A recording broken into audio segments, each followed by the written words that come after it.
Esther chapter 9. Now in the 12th month, that is the month Adar, on the 13th day of the same, when the king's commandment and his decree drew near to be put in execution, in the day that the enemies of the Jews hoped to have power over them, though it was turned to the contrary, that the Jews had rule over them that hated them, the Jews gathered themselves together in their cities throughout all the provinces of the king Ahasuerus to lay hand on such as sought their hurt. And no man could withstand them, for the fear of them fell upon all people. And all the rulers of the provinces, and the lieutenants, and the deputies, and officers to the king helped the Jews, because the fear of Mordecai fell upon them. For Mordecai was great in the king's house, and his fame went out throughout all the provinces. For this man Mordecai waxed greater and greater.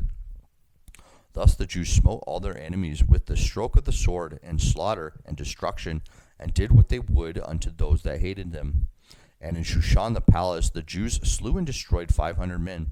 And Parshadatha, and Delphon, and Aspatha, and Poratha, and Adalia, and Aridatha, and Parmashta, and Arisai, and Aridai, and Vajezatha,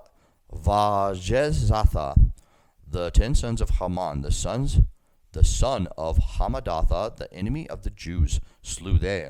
But on the spoil laid they not their hand. On that day the number of those that were slain in Shushan the palace was brought before the king. And the king said unto Esther the queen, The Jews have slain and destroyed 500 men in Shushan the palace, and the 10 sons of Haman. What have they done in the rest of the king's provinces? Now what is thy petition, and it shall be granted thee? Or what is thy request further, and it shall be done?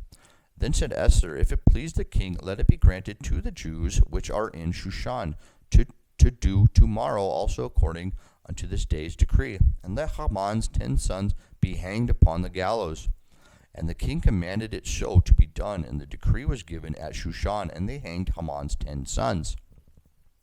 And the Jews that were in Shushan gathered themselves together on the 14th day also of the month Adar, and slew 300 men at Shushan. But on the prey they laid not their hand.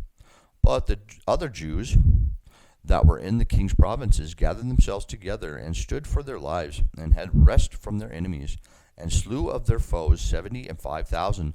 But they laid not their hands on the prey.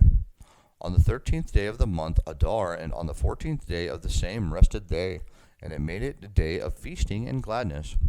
But the Jews that were at Shushan assembled together on the 13th day thereof, and on the 14th thereof, and on the 15th day of the same they rested, and made it a day of feasting and gladness. Therefore the Jews of the villages that dwelt in the unwalled towns made the 14th day of the month Adar a day of gladness and feasting, and a good day, and sending portions one to another. And Mordecai wrote these things and sent letters unto the Jews that were in all the provinces of the king Ahasuerus, both nigh and far, to establish this among them, that they should keep the 14th day of the month Adar, and the 15th day of the same yearly, as the days wherein the Jews rested from their enemies, and the month which was turned unto them from sorrow to joy, and from mourning into a good day, that they should make them days of feasting and joy, of sending portions one to another, and gifts to the poor. And the Jews overtook to do as they had begun, and as Mordecai had written unto them, because Haman the son of Hamadatha the Agagite, the enemy of all the Jews, had devised against the Jews to destroy them, and had cast pur, that is, the lot, to consume them and to destroy them.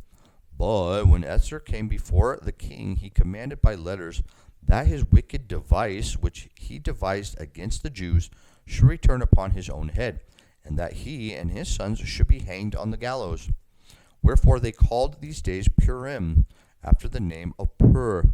Therefore, for all the words of this letter, and of that which they had seen concerning this matter, and which had come unto them, the Jews ordained, and took upon them, and upon their seed, and upon all such as joined themselves unto them, so as it should not fail, that they would keep these 2 days according to the writing, and according to their appointed time every year, and that these days should be remembered and kept throughout every generation, every family, every province, and every city, and that these days of Purim should not fail from among the Jews, nor the memorial of them perish from their seed.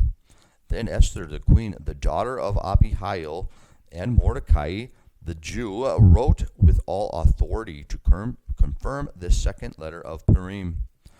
And he sent the letters unto all the Jews to the 127 provinces of the kingdom of Ahasuerus, with words of peace and truth, to confirm these days of Purim in the times appointed, according as Mordecai the Jew and Esther the queen had enjoyed them, and as they had decreed for themselves and for their seed, the matters of the fasting and their cry.